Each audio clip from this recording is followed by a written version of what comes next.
Assalomu alaykum hurmatli haydovchilar va avtomobil qiziquvchilari. Xo'p. Spark avtomobilimizni aynan maliya оборотda titrab qaltirab ishlagan.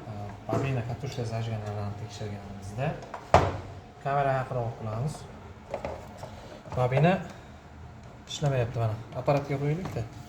Aynan migalka qilyapti. Bu ishlamaydigan holati. Endi boshqa ishlaydigan bobinani tekshiramiz.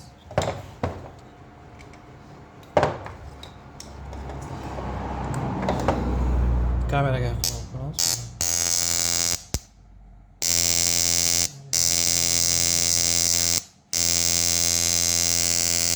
Ishlaydigan bobina.